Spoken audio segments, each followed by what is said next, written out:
राधे राधे भक्तों, सभी भक्तगणों को मेरा सादर नमस्कार। आज मैं आपको वैशाख मास महात्म्य के अध्याय 9 का वर्णन करने जा रही हूँ।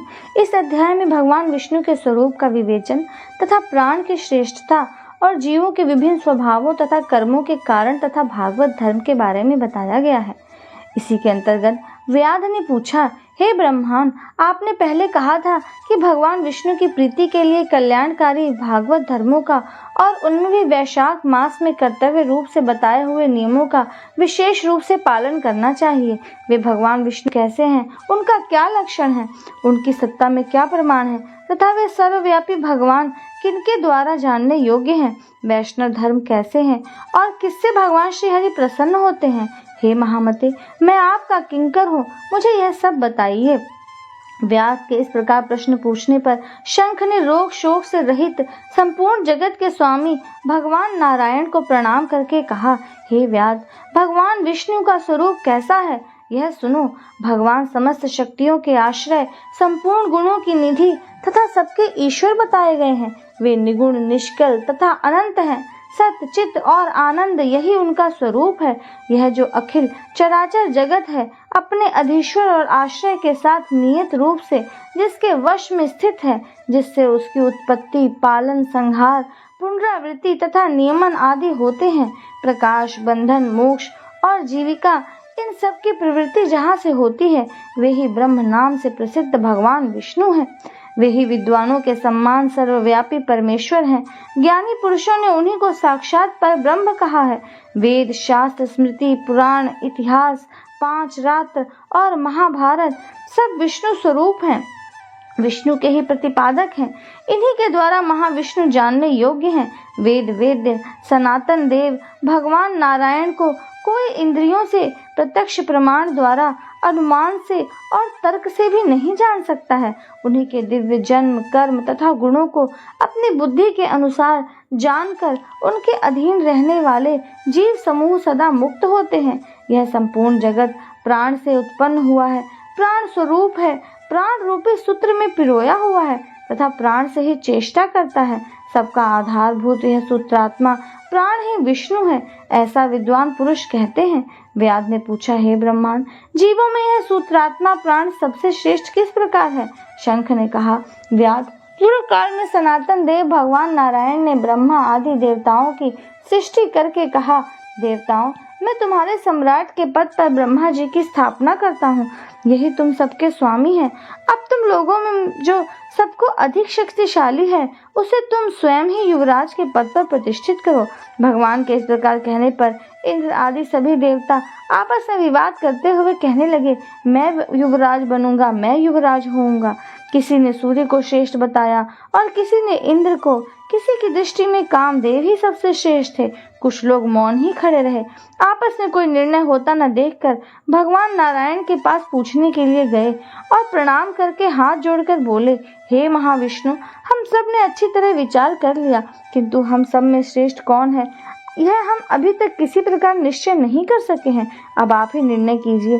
तब भगवान विष्णु ने हंसते हुए कहा, इस विराट ब्रह्मांड रूपी शरीर से जिसके निकल जाने पर यह गिर जाएगा, जिसके प्रवेश करने पर पुनः उठकर खड़ा हो जाएगा, वही देवता सबसे सर्वश्रेष्ठ है। भगवान के ऐसा कहने पर सब देवताओं ने कहा, अच्छा, ऐसा ही हो। तब सबसे पहले देवेश्वर जयंत विराट शरीर के पैर से बाहर निकला।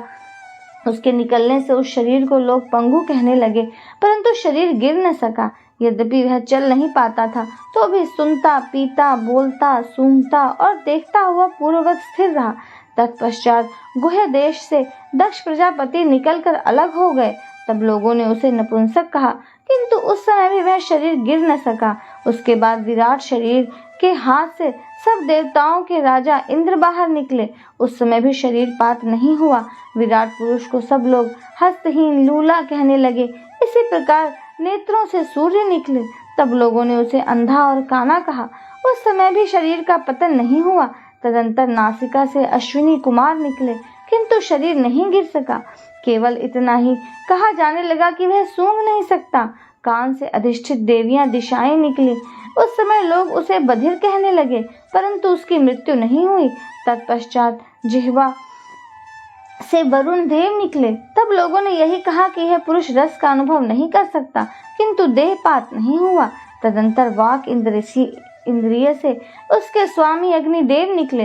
उस समय उसे गूंगा कहा गया, किंतु शरीर नहीं गिरा। फिर अंतःकरण से बोध स्वरूप रुद्र देवता अलग हो गए। उस दशा में लोगों ने उसे जड़ कहा, किंतु शरीर पात नहीं हुआ। सबके अंतर में उस शरीर से प्राण निकला। तब लोगों ने उसे मरा हुआ बतलाया।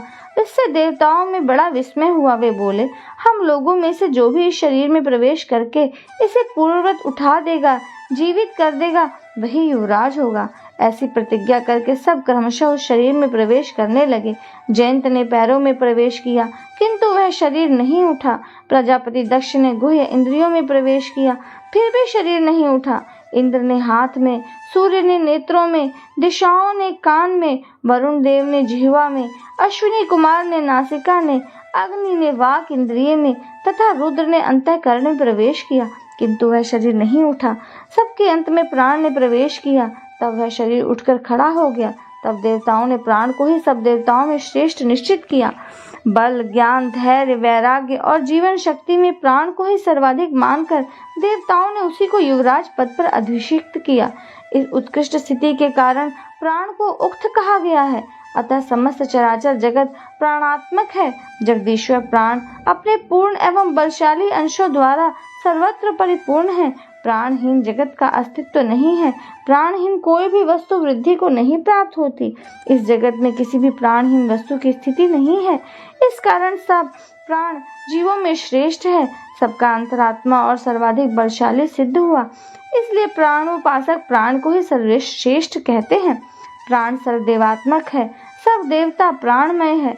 वह भगवान वासुदेव का अनुगामी तथा सदा उन्हीं में स्थित है। मनीषी पुरुष प्राण को महाविष्णु का बल बतलाते हैं।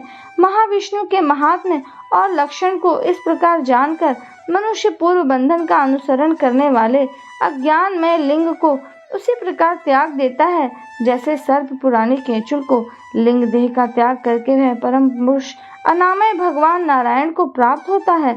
शंख मुनि की कही हुई यह बात सुनकर व्याध ने पुनः पूछा, हे ब्रह्मांड, वह प्राण जब इतना महान प्रभावशाली और इस संपूर्ण जगत का गुरु एवं ईश्वर है, तब लोक में इसकी महिमा क्यों नहीं प्रसिद्ध हुई? शंख ने कहा, पहले समय की बात है।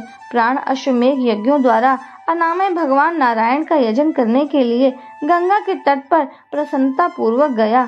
अनेक मुनिगणों के साथ उसने फलों के द्वारा पृथ्वी का शोधन किया। उस समय वहां समाधि में स्थित हुए महात्मा कर्म बाम्बी की मिट्टी में छिपे हुए बैठे थे। हल जोतने पर बाम्बी गिर जाने से वे बाहर निकल आए और क्रोध पूर्वक देखकर सामने खड़े हुए। हे महाप्रभु, प्राण को श्राप देते हुए बोले, देवेश्वर, आज से लेकर आपकी महिमा तीनों लोकों में विशेषतः भूलोक में प्रसिद्ध नहीं होगी। हाँ, आपके अवतार तीनों लोक में विख्यात होंगे। व्याध, तभी से संसार में महाप्रभु प्राण की महिमा प्रसिद्ध नहीं हुई। भूलोक में तो उसकी ख्याति विशेष रूप से नहीं है। व्याध ने पूछा, हे महामते, भगवान विष्णु के रचे हुए करोड़ों एवं सहस्त्रों सनातन जीव नाना मार्ग पर चलने और भिन्न भिन्न कर्म करने वालों को क्यों दिखाई देते हैं? इन सब का एक सा स्वभाव क्यों नहीं है? यह सब विस्तार पूर्वक बतलाइए। शंख ने कहा, रजोगुण, तमोगुण और सत्वगुण के भेद से 3 प्रकार के जीव समुदाय होते हैं। उनमें राजस स्वभाव वाले जीव राजस कर्म, तमोगुणी जीव तामस कर्म तथा सात्विक स्वभाव वाले जीव सात्विक कर्म करते हैं। कभी कभी संसार में इनके गुणों में विषमता भी होती है। उसी से वे ऊंच और नीच कर्म करते हुए तदनुसार फल के भागी होते हैं। कभी सुख, कभी दुख और कभी दोनों के ही मनुष्य गुणों की विषमता से प्राप्त करते हैं। प्रकृति में स्थित होने पर जीव इन तीनों गुणों से बनते हैं। गुण और कर्मों के अनुसार उनके कर्मों का भिन्न भिन्न फल होता है। ये जीव फिर गुणों के अनुसार ही प्रकृति को प्राप्त होते हैं। प्रकृति में स्थिर हुए प्राकृतिक गुणों की गति को प्राप्त होते हैं। तमोगुणी जीव तामसी वृत्ति से ही जीवन निर्वाह करते हैं और सदा महान दुख में डूबे रहते हैं। उनमें दया नहीं होती, वे बड़े क्रूर होते हैं और लोक में सदा द्वेष से ही उनका जीवन चलता है। राक्षस और पिशाच आदि तमोगुणी जीव हैं जो तामसी गति को प्राप्त होते हैं। राजसी लोगों की बुद्धि मिश्रित होती है, वे पुण्य तथा पाप दोनों करते हैं। पुण्य से स्वर्ग पाते हैं और पाप से यातना भोगते हैं। इसी कारण ये मंद भाग्य पुरुष बार बार इस संसार में आते जाते रहते हैं।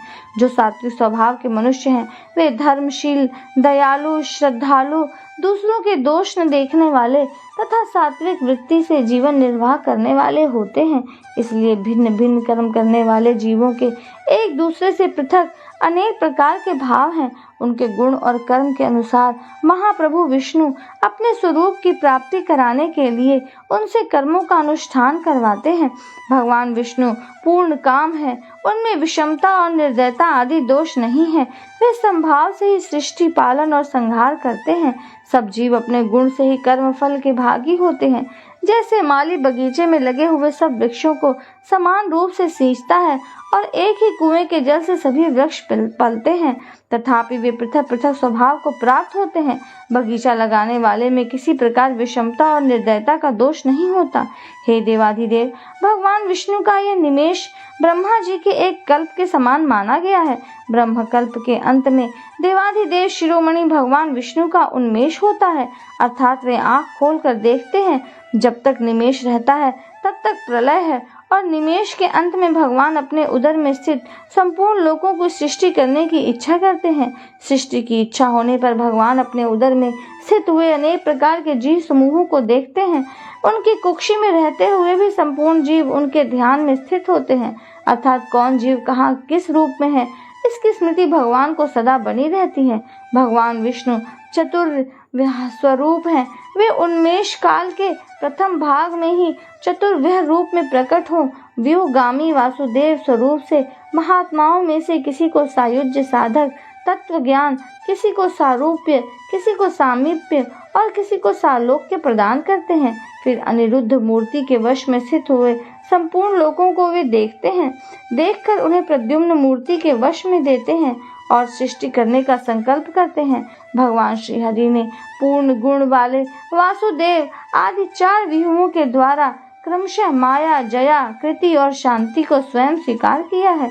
उनसे संयुक्त चतुर्व्यूहात्मक महाविष्णु ने पूर्ण काम होकर भी भिन्न भिन्न कर्म और वासना वाले लोगों की सृष्टि की है। उन्मेष काल का अंत होने पर भगवान विष्णु पुनः योग माया का आश्रय लेकर व्यूहगामी संकर्षण स्वरूप से इस चराचर जगत का संहार करते हैं। इस प्रकार महात्मा विष्णु का यह सब चिंतन करने योग्य कार्य बतलाया गया है, जो ब्रह्मा आदि योग से संपन्न पुरुषों के लिए भी अचिंत्य एवं दुर्विवाभ्य है। व्याध ने पूछा, मुने, भागवत धर्म कौन कौन से हैं और किनके द्वारा भगवान विष्णु प्रसन्न होते हैं? शंख ने कहा, जिसमें अंतःकरण की शुद्धि होती है, जो साधु पुरुषों का उपकार करने वाला है तथा जिसकी किसी ने भी निंदा नहीं की है, उसे तुम सात्विक धर्म समझो। वेदों और स्मृतियों में बताए हुए धर्म का यदि निष्काम भाव से पालन किया जाए तथा वह लोक से विरुद्ध न हो तो उसे भी सात्विक धर्म जानना चाहिए। वर्ण और आश्रम विभाग के अनुसार जो 4 प्रकार के धर्म हैं, वे सभी नित्य, नैमित्तिक और काम्य भेद से 3 प्रकार के माने गए हैं। वे सभी अपने अपने वर्ण और आश्रम के धर्म जब भगवान विष्णु को समर्पित कर दिए जाते हैं तब उन्हें सात्विक धर्म जानना चाहिए। वे सात्विक धर्म ही मंगलमय भागवत धर्म है। अन्यान्य देवताओं की प्रीति के लिए सकाम भाव से किए जाने वाले धर्म राजस माने गए हैं। यक्ष, राक्षस, पिशाच आदि के उद्देश्य से किए जाने वाले लोक निष्ठुर, हिंसात्मक, निंदित कर्मों को तामस धर्म कहा गया है। जो सत्व गुण में स्थित हो भगवान विष्णु को प्रसन्न करने वाले शुभ कारक सात्विक धर्मों का सदा निष्काम भाव से अनुष्ठान करते हैं, वे भागवत विष्णु भक्त माने गए हैं। जिनका चित्त सदा भगवान विष्णु में लगा रहता है, जिनकी जिह्वा पर भगवान का नाम है और जिनके हृदय में भगवान के चरण विराजमान है, वे भागवत कहे गए हैं। जो सदाचार परायण, सबका उपकार करने वाले और सदैव ममता से रहित हैं, वे भागवत माने गए हैं। जिनका शास्त्र में, गुरु में और सत्कर्मों में विश्वास है तथा जो सदा भगवान विष्णु के भजन में ही लगे रहते हैं, उन्हें भागवत कहा गया है। उन भगवत भक्त महात्माओं को जो धर्म नित्य मान्य है, जो भगवान विष्णु को प्रिय है तथा वेदों और स्मृतियों में जिनका प्रतिपादन किया गया है, वे ही सनातन धर्म माने गए हैं। जिनका चित्त विषयों में आसक्त है, उनका सब देशों में घूमना, सब कर्मों को देखना और सब धर्मों को सुनना कुछ भी लाभकारक नहीं है। साधु पुरुषों का मन साधु महात्माओं के दर्शन से पिघल जाता है। निष्काम पुरुषों द्वारा श्रद्धा पूर्वक जिसका सेवन किया जाता है तथा जो भगवान विष्णु को सदा ही प्रिय है, वह भागवत धर्म माना गया है। भगवान विष्णु ने क्षीर सागर में सबके हित की कामना से भगवती लक्ष्मी जी को दही से निकाले हुए मक्खन की भांति शस्त्र शस्त्रों के सारभूत वैशाख धर्म का उपदेश किया है। जो दंभ रहित होकर वैशाख मास के व्रत का अनुष्ठान करता है, सब पापों से रहित हो सूर्य मंडल को भेद कर भगवान विष्णु के योगी दुर्लभ परम धाम को जाता है। इस प्रकार द्विश्रेष्ठ शंख के द्वारा भगवान विष्णु के प्रिय वैशाख मास के धर्मों का वर्णन होते समय वह 5 शाखाओं वाला वटवृक्ष तुरंत ही भूमि पर गिर पड़ा। उसकी खोखले में एक विकराल अजगर रहता था। वह भी पाप योनि में शरीर को त्याग कर तत्काल दिव्य स्वरूप हो मस्तक झुकाए शंख के सामने हाथ जोड़कर खड़ा हो गया। जय जय श्री हरि, श्रीमन नारायण नारायण हरि हरि, भजमन नारायण नारायण हरि हरि, हरि ओम नमो नारायणाय, ओम नमो नारायणाय, हरि ओम नमो नारायणाय। राधे राधे भक्तों, इस प्रकार से मैंने आज आपको अध्याय 9 का वर्णन किया है। अगले अध्याय का वर्णन सुनने के लिए मेरे चैनल को सब्सक्राइब करें, बेल आइकन को प्रेस करें तथा वीडियो को अधिक से अधिक शेयर करें। तब तक के लिए नमस्कार, राधे।